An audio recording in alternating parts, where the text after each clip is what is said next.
Audio Jungle.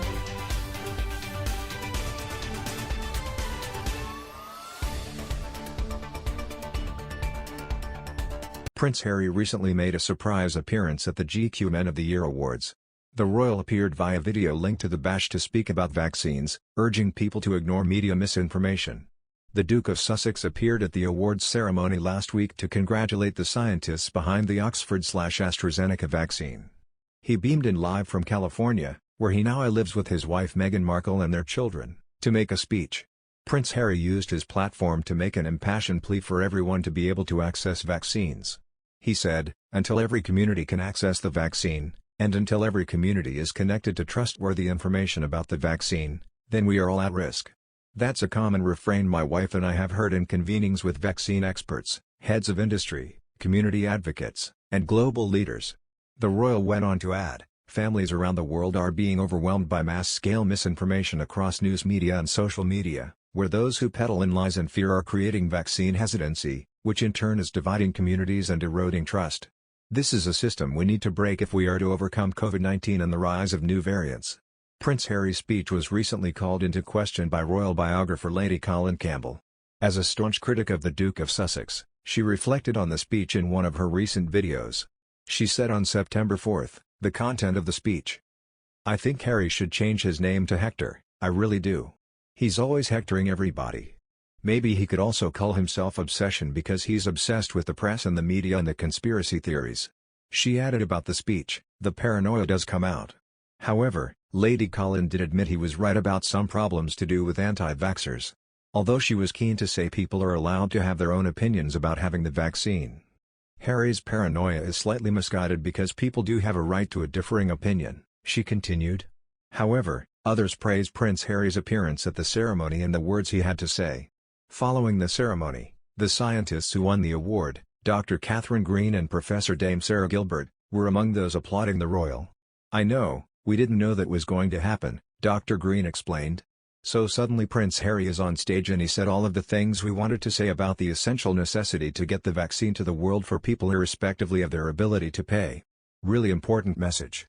Dame Sarah added, "Yes, because we are not going to be safe until everyone is safe, and it is really important to get the vaccine to everyone around the world."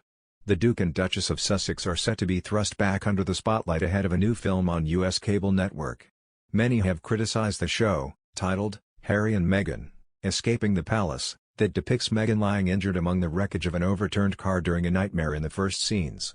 Supporters of both the royal family and Sussexes described the scene, which had many similarities to the tragic car crash that killed Prince William and Harry's mother Diana, Princess of Wales, as tacky and crass.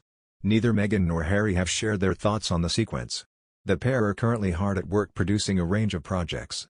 This includes a children's series and documentary as part of their mammoth £109 million deal with Netflix. Despite having signed the contract last year, the pair have announced just 2 projects. While Harry is working on Heart of Invictus, which will follow competitors in the 2022 Invictus Games, Meghan is preparing Pearl, an animated series that will see a 12-year-old girl's heroic adventures as she talks to noteworthy women from history.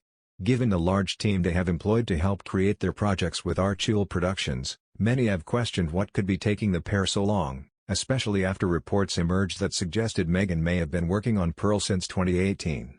Danielle Elzer, a commentator who regularly writes about the royal family, recently wrote a piece titled, Harry and Meghan's Plans for 2021 Are in Ruins for the New Zealand Herald.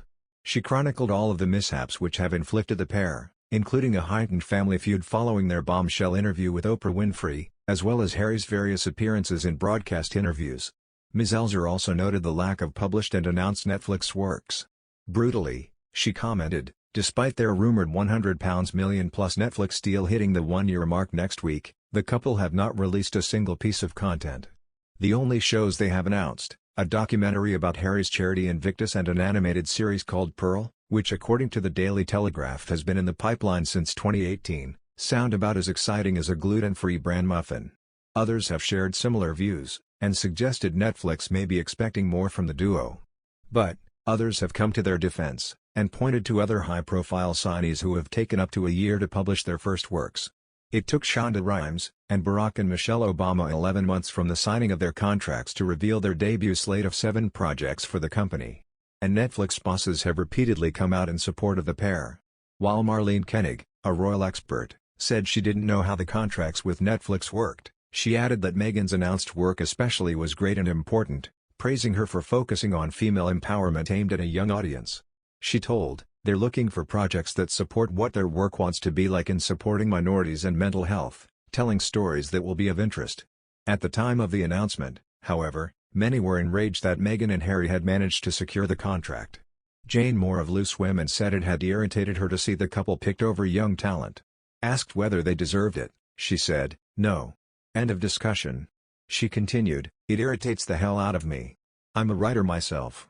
I know there are so many writers and producers, there is so much young talent out there trying to come through, who would love to get into Netflix's door, let alone be given this deal. They have been given this deal because of who they are, not because of what they have proved they can do."